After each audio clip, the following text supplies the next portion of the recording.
The execution of a black death row inmate can proceed Tuesday evening after Missouri's highest court rejected a claim that the case was tainted by racial bias and determined it would most likely not be successful in legal challenges. Special Prosecutor Edward Keenan had argued that the state's initial handling of Kevin Johnson's case was rife with racist prosecution techniques that played into his conviction and death sentence in the 2005 killing of a Missouri police officer. Johnson was 19 at the time of the arrest. The Missouri Supreme Court's decision released late Monday allows the state to continue its planned execution of Johnson, 37, by lethal injection and came after Governor Mike Parson, a Republican, said in a statement he would not grant him clemency for his horrendous and callous crime.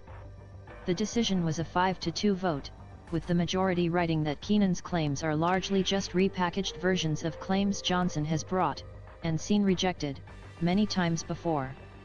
Nothing in the special prosecutor's motion materially changes these claims or offers any greater likelihood of success than those claims have had in the past.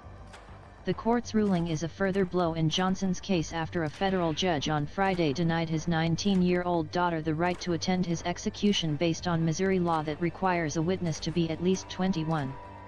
Keenan was appointed as a special prosecutor by the St. Louis County Circuit Court in October and said in a court filing that he found that the office of longtime county prosecutor Robert McCulloch, who lost his re-election in 2018, had engaged in discriminatory practices.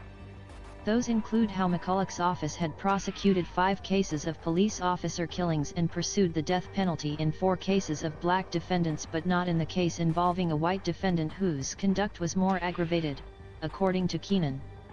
In addition, Keenan said that McCulloch largely reserved the death penalty for defendants whose victims were white and that statements he made to other prosecutors show a particular animosity towards young black males like Mr. Johnson, viewing them as a population that we had to deal with, and portraying them as stereotypical criminals. McCulloch could not immediately be reached for comment Monday. Keenan said in a court filing that he also sought a stay to Johnson's execution because the team of prosecutors during his trial have declined to cooperate with his investigation. Mr. McCulloch has refused to even acknowledge correspondence from the special prosecutor asking him about the case, despite his extensive statements to the news media about this and other cases, Keenan said. Upon Johnson's execution date being set, McCulloch told the St. Louis Post-Dispatch in August that he was sentenced to death specifically because of a brutal, vicious, unprovoked assassination of a police officer. Nothing to do with his race, my race, anybody's race, McCulloch said.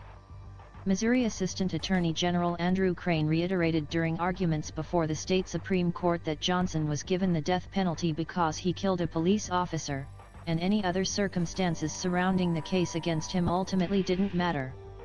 Johnson was arrested in July 2005 for the fatal shooting of Kirkwood police officer William McEntee in suburban St. Louis. McEntee and other officers were serving an arrest warrant for Johnson, who had been on probation for assaulting his girlfriend and was believed to have been in violation. At the time, his 12-year-old brother, who had a congenital heart defect, suffered a seizure after running next door to his grandmother's house. He later died at the hospital.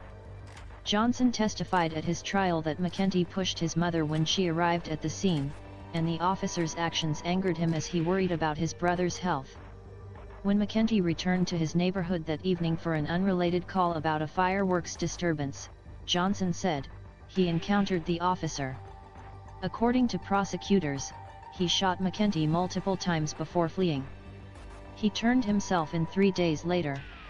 During his incarceration, Johnson's supporters say he has turned his life around and has been a supportive father to his daughter, Corey Remy, who was 2 when Johnson was arrested. She said he has been the only parent she has known after her mother was killed by an ex-boyfriend when she was 4. My dad is the most important person in my life. He has been there for me my whole life, even though Hyoko's been incarcerated, Remy said in a statement Friday after losing her lawsuit to be a witness to his execution. He is a good father, the only parent I have left. Johnson has exhausted all of his legal remedies.